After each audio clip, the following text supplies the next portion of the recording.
GDR news, ఇది సామాన్యుని గళం. ఆంధ్రప్రదేశ్ రాజధానిగా అమరావతిను నిర్ణయించడాన్ని తెలుగుదేశం పార్టీ నాయకులు స్వాగతిస్తూ అది ప్రజల ఆకాంక్షలకు అనుగుణమని పేర్కొన్నారు. తిరుపతి ప్రెస్ క్లబ్ లో మీడియాతో మాట్లాడుతూ టీడీపీ నాయకులు కూటమి నేతల ఫోటోలను ప్రదర్శించారు. అమరావతి ద్వారా ఐటీ పరిశ్రమలు, మౌలిక వస్తువులు వేగంగా అభివృద్ధి చెందుతాయని తెలిపారు. రైతులు, యువత, పారిశ్రామికవేత్తలకు ఇది లాభదాయకమవుతుందని పేర్కొన్నారు.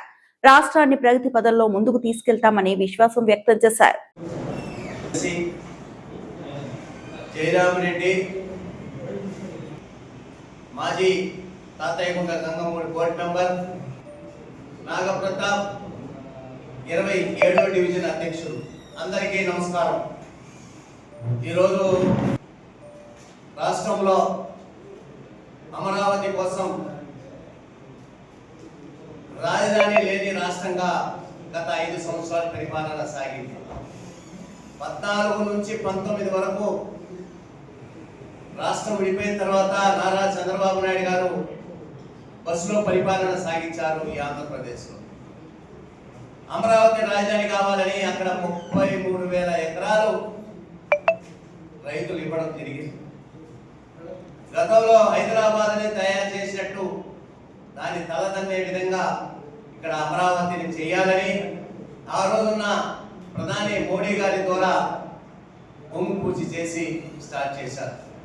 పనులు వేగంగా జరిగి 60-70% అయిన తర్వాత దురదృష్టకరం ప్రభుత్వం పోయిన తర్వాత 1924 తర్వాత వచ్చిన వైఎస్ఆర్ కాంగ్రెస్ పార్టీ జగన్మోహన్ రెడ్డి అమరావతి మీద కక్ష కట్టాలని శిథిలావస్థం చేసే విధంగా చేశాడు. రైతులందరూ కూడా ఎన్నో రకాల ఉద్యమాలు చేశారు. వాళ్ళ మీద ఎన్నో కేసులు పెట్టారు. చిన్న ఆడ, మగ, పెద్ద, చిన్న ఏమీ లేకుండా వాళ్ళ మీదంతా రకరకాల కేసులు పెట్టి కొట్టి ఇబ్బందులు పెట్టి కనీసం గొళ్ళకు కూడా పోనీయకుండా చేశారు. ఈరోజు భగవంతుడు కరుణించి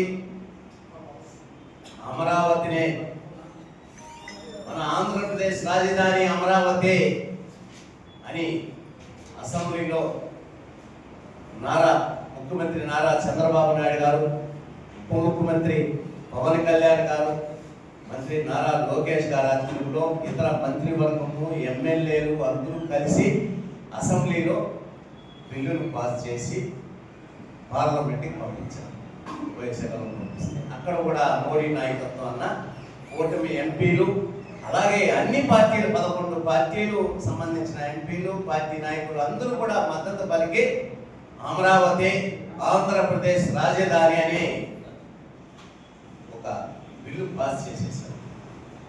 రాష్ట్రంలోనే కాదు, దేశంలోనే కాదు, ప్రపంచంలో ఆంధ్రులు ఎక్కడున్నా ఓహో మనకు ఆంధ్రప్రదేశ్ రాజధాని అమరావతి అని చెప్పుకోవచ్చు అని ఒక దీంట్లో వచ్చారు. సంబరాలు చేసుకుంటున్నారు, అమరావతి రాజధానిగా వచ్చింది మనకు అని.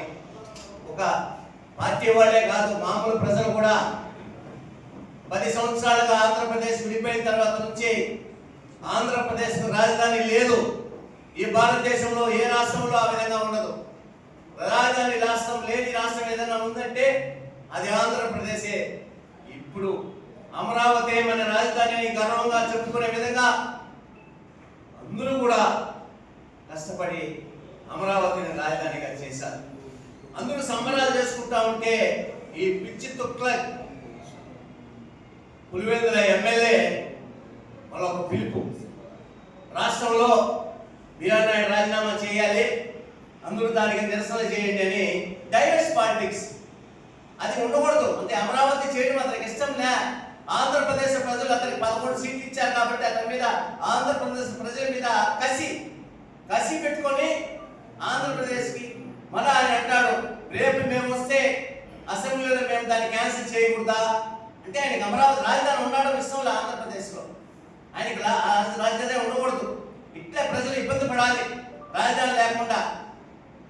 నేను చంద్రబాబు కోసం కాదు, పవన్ కళ్యాణ్ కోసం కాదు, లోకేష్ గారి కోసం కాదు రాజధాని, ఆంధ్ర ప్రజలందరి కోసం రాజధాని. అది బయటికి అడిగిన పోతే మీ రాజధాని ఏది అంటే అమరావతి అని చెప్పుకునే విధంగా చేశారు. ఈరోజు మన రాష్ట్రానికి రాజధాని ఉండదంట.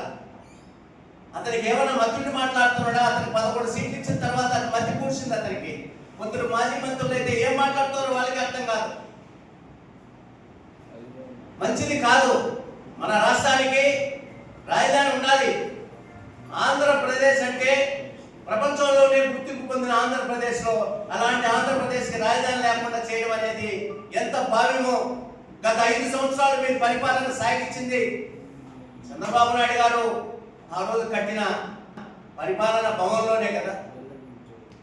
మరి అక్కడ అమరావతి రాజధాని కావడం నిద్ర పట్టకుండా మన ప్రతిపక్షం లేని నాయకుడు జగన్మోహన్ రెడ్డి నిద్ర పట్టుకుని ఆయన చేసేది ఏమంటే గన్నులు పుకార్లు మిషన్ గల్లు అనుకుంటా రాష్ట్రాన్ని మైమర్పిస్తూ రాష్ట్ర ప్రజలను మైమర్పిస్తూ ట్రాఫిక్ ను డైవర్ట్ చేస్తూ ప్రజల్ని ఏ విధంగా వేరే తప్పుదారులుగా పట్టించాలో ఆలోచించుకునేదానికి ఆయన ప్రెస్ మీట్ చూస్తే ఆయన ఏదో టాబ్లెట్ వేసుకొని వచ్చాడు అని తెలియదు. మాకు కొంతమందికి అనిపిస్తారు 3 రాజధానులు చేస్తామని 3 రాజధానులు చేస్తే తప్పేమిటని ప్రజలను మభ్యపెట్టి రాజధాని లేకుండా ఎక్కడ రాజధానికి కావాల్సిన సదుపాయాలు కానీ సమకూర్చకుండా అభివృద్ధి చేయకుండా కేవలం ప్రజలను మభ్యపెట్టి 5 సంవత్సరాలు గడిపేసిన సందర్భం కేవలం వైసీపీ ప్రభుత్వం జగన్మోహన్ రెడ్డి గారు తెలియజేస్తారు.